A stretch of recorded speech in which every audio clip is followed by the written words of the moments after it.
एक बहुत उभरदी सच्ची निडर आवाज़ इस धरती को बोलने वाला ही लंबा सानू जड़ा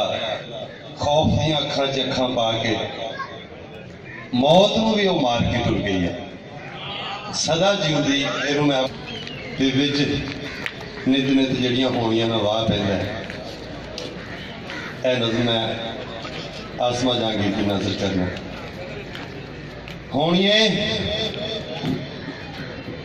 मन मोणिए उमरां दे धोने धोणिए तेरे सदके जावां होणिए मन मोणिए उमरां दे धोने धोणिए तेरे सदके जावां और सानू जमणों वध के की होर सदावां ते हर किकर दी सूल ते साडा सरनामा ते हुण ते एवें हस के तेनू मगरों लावां होणिए मन मोणिए तेरे सदके जावां होणिए मन मोणिए चल अगे अगे आउंदे नित पुचालनी साडी इक इक रगे और साडियां नाड़ां नाल खूहां नूं जाला लगे साडियां सोचां नाल समय दे तौले पगे होणिए मन मोणिए चल अगे अगे होणिए मन मोणिए आ लाइए गोते और जीवन दे काले पानियां असी पाने धोते जीवन दे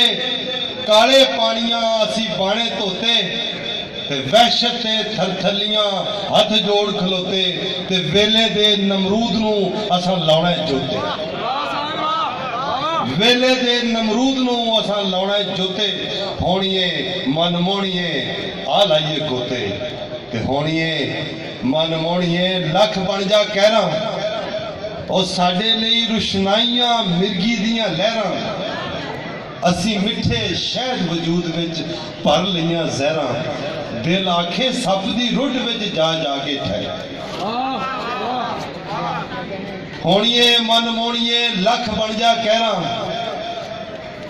असी मिठे शहद वजूद विच भर लईयां जहरां दिल आखे सप दी रुड विच जा जा के ठहरा होणिए मन मोणिए आ रल के पईए ते होनी होनी खेड के एक मिक हो रही है ते जग नूं हसदा छड्ड के जग नूं वसदा छड्ड के कबरां विच लईए ते रल दोवें अनहोणियां नित होना सही है रल दोवें अनहोणियां नित होना सही है होणिए मन मोणिए आ रल के पईए होणिए मन मोणिए तेरे सदके जावां। एक नज़म कॉमेंट इरफान ने पिछे आ कहता उचेचा कि वही नज़म सुनानी वो पाकिस्तान की वार है वारता के नां तो पिंड के तिना बाबिया की जो उधरों इस पंजाब आए पाकिस्तान आए उन्होंने कथ है तो मुड़ के जो साडे नाल हुई उहदी कथ साडे बाबे लीकां चुम्मियां सानू मत की आउणी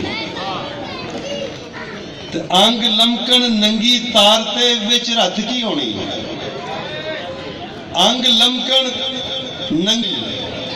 असी झूठो झूठी खेड के एक सच बनाया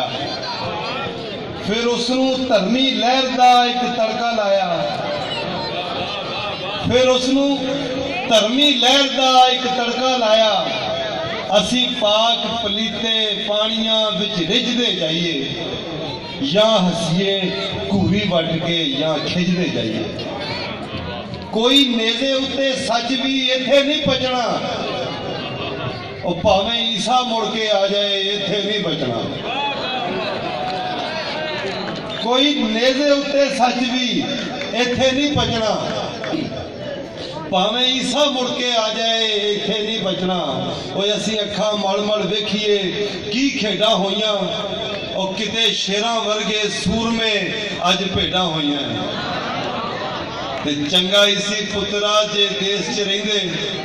ओ सानू आण अंग्रेजां रोलिया साडे बाबे कहंदे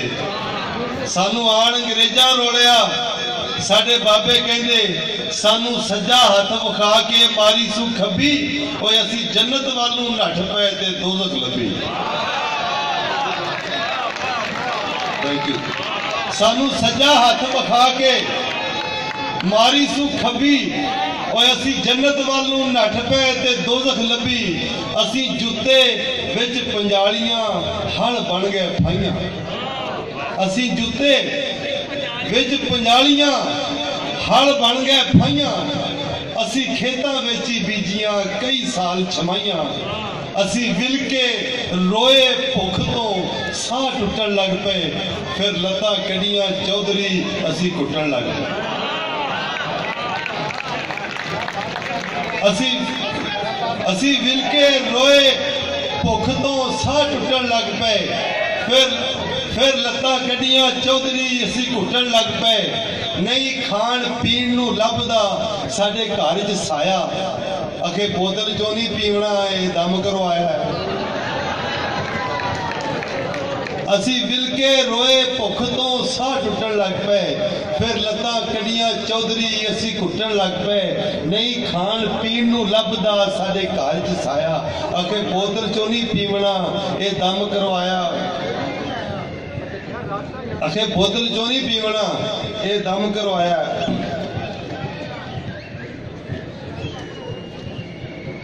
पहली बारी मैनू दुचिती हुई है, कभी इस तरह स्टेज ते मैं रुकिया नहीं हाँ।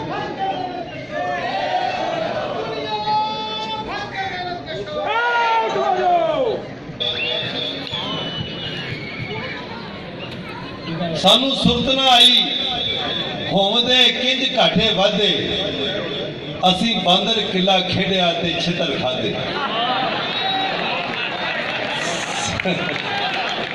सानू सुरत ना आई होमदे किंज घाटे वादे, असी बांदर किला खेड़िया ते छितर खादे। सानू टुकदा फाहा लै गया असी मिला वल्ले, और दो मालिक जुड़ के बह गए असी लखां कले। सानू टुकदा फाहा लै गया असी मिला वल्ले, सानू टुकदा फाहा लै गया असी मिला वल्ले। दो मालिक जुड़ के बह गए असी लखा कले। साडा गन्ना मिल ने पीड़िया रो रत्ती निकली, ते उस रत चों पग्गां वालियां दी पत्ती निकली। साडा गन्ना मिल ने पीड़िया रो रत्ती निकली, उस रत चों पग्गां वालियां दी पत्ती निकली।